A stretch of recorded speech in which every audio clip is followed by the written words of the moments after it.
Hello!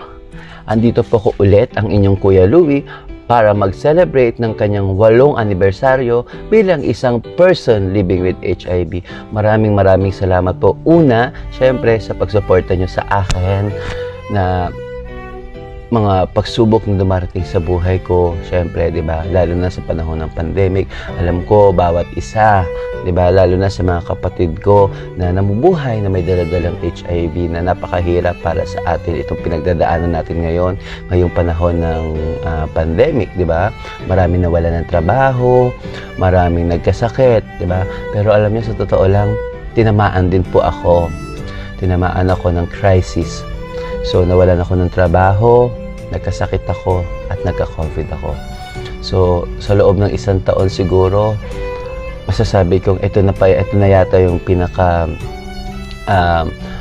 matindi sa mga karanasan na akala ko, katapusan ko na, akala ko, ito na yung end ng aking journey bilang isang PLHIV, di ba?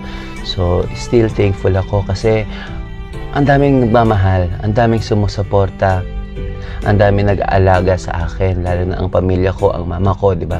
Yung panahong nagka-COVID tayo, yes, nagka-COVID po ako, na hindi po sila nagdalawang isip na tanggapin ako ulit sa bahay para doon ako mag-quarantine. Alam niyo po, ikukwento ko sa inyo yung pakiramdam na parang sumusuko na ako, na panghihinaan ako ng loob, na parang gabi-gabi bago ko matulog, nagdadasal ako, natutulog ako, hawak ko yung rosaryo, na parang anytime siguro mawawala na ako sa mundo. Nagdarasal ako na kung kukunin ako ni Lord, okay lang, sige. Siguro yun talaga yung tapos na siguro talaga yung mission ko, pero hindi eh. Hinayaan pa niya akong mabuhay at nakapag-celebrate ako ng aking anniversary ngayon.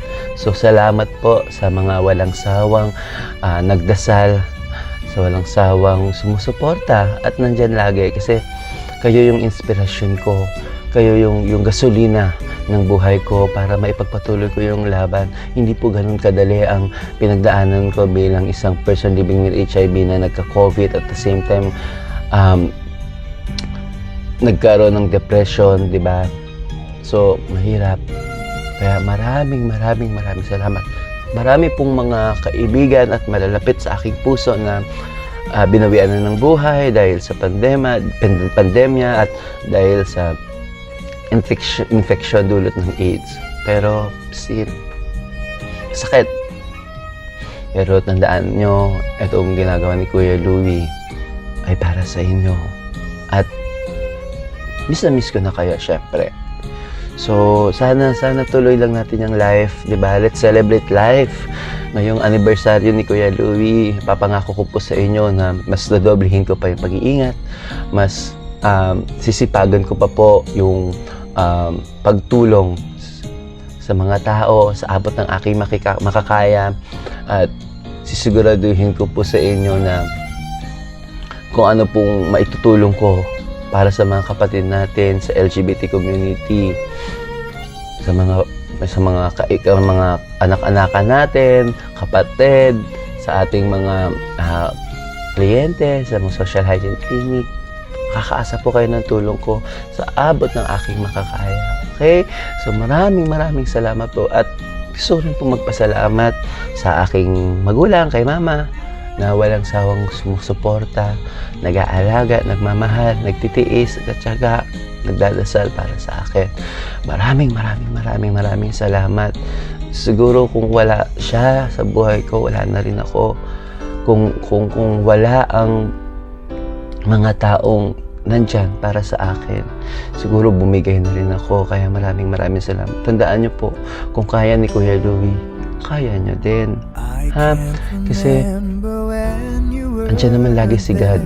Si God ang nagbibigay sa atin lagi ng katatagan ng loob. Pero tayo, tao tayo pa rin ang lumalaban. Dapat kung nagtitiwala tayo sa taas, alam natin na kaya natin. Ha? So muli, maraming salamat po. Samahan niyo po ulit ang inyong Kuya Louie sa kanyang journey bilang isang person living with HIV. So magkita-kita po tayo ulit next year. Okay?